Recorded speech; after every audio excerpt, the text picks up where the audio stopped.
Assalamualaikum warahmatullahi wabarakatuh.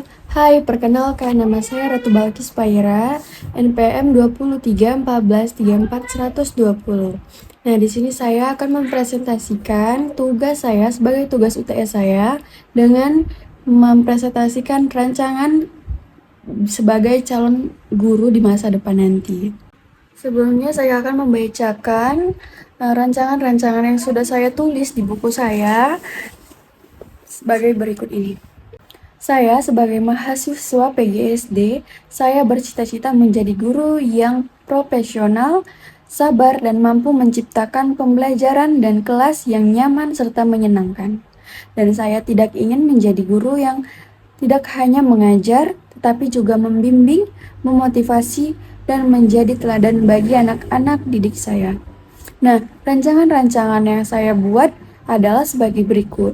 Nah, yang pertama itu adalah saya tanamkan pada anak-anak saya. Yang pertama itu ada nilai religius dan karakter baik. Nah, dari nilai religius ini, contohnya saya meminta anak-anak saya untuk mengucapkan salam ketika memasuki kelas dan senyum saat berjumpa dengan saya, temannya, dan lain-lain. Dan tidak lupa saya sebelum memulai pembelajaran, anak-anak saya minta untuk membaca doa, dan setelah pembelajaran, anak-anak juga membaca doa. Nah, yang kedua adalah saya akan menanamkan nilai keteladanan kepada diri saya terlebih dahulu, dan anak-anak pada nantinya dapat menirukan sebagai guru mereka dengan nilai kedisiplinan. Nah, contoh dari nilai kedisiplinan yang saya tanamkan terlebih dahulu yaitu disiplin datang tepat waktu, disiplin datang masuk kelas, dan disiplin berpakaian rapi, serta tutur kata yang lembut pastinya. Dan saat saya memberi tugas dan menjelaskan materi dengan jelas. Nah, nantinya anak-anak juga akan mengikuti atau memperhatikan gurunya yang dimana dia akan tidak datang terlambat atau tidak masuk kelas terlambat, serta berpakaian yang rapi. Yang ketiga adalah saya dan anak-anak membuat peraturan-peraturan kelas ya, dengan bersama. Mengapa? Agar anak-anak mengetahui peraturan-peraturan yang sudah kami buat dan juga mengetahui resiko atau bagaimana jika nantinya mereka melanggar peraturan-peraturan yang sudah dibuat.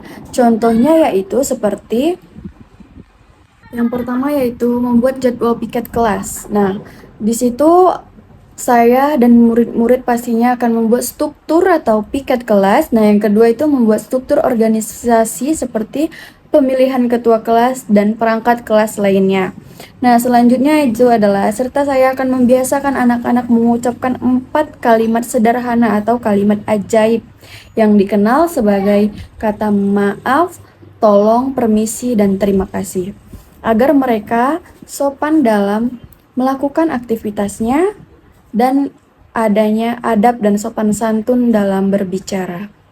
Selanjutnya, saya akan membuat literasi membaca yang tempatnya di belakang kelas, seperti nanti saya akan membuat pojok baca yang isinya itu nanti buku-buku yang dimana mereka akan membacanya 15 menit per 1 minggunya. Dan pada setiap hari Jumat, saya membiasakan anak-anak paginya itu 15 menit atau 10 menit untuk Jumat bersih dan ikut satu kelas dalam melakukan Jumat bersih. Tapi dengan izin dari kepala sekolah mungkin. Dan saya akan melatih mereka untuk berpendapat setiap ada temannya yang selesai mempresentasi atau setelah saya menjelaskan penjelasan atau materi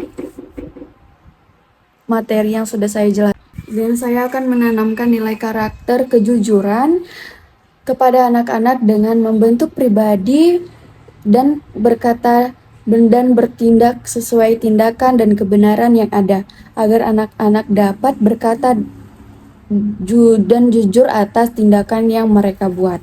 Mungkin kegiatan selanjutnya saya dan anak-anak akan membuat struktur atau tempelan-tempelan dinding yang kami buat atau hiasan kelas bersama anak-anak dilakukan bersama agar melatih keterampilan mereka dan untuk menghiasin kelas yang mereka nantinya akan tempati agar kelas itu nyaman dan enak untuk dipandang oleh anak-anak.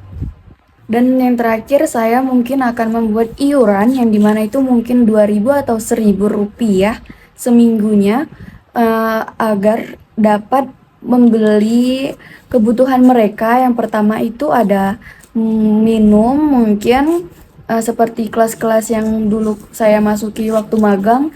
Nah, di setiap kelas mereka memiliki minum air galon, karena mungkin ada anak-anak yang lupa atau kehabisan air minum mereka, agar dapat mengisi ulang air minum, dan yang tidak membawa air minum dapat meminum air putih dengan baik. Baik, terima kasih. Itu saja rancangan-rancangan yang sudah saya buat untuk kelas di masa depan saya nanti. Jika teman-teman ingin menambahkan, memberi saran, atau mengkritik, silakan tulis di kolom komentar. Dadah!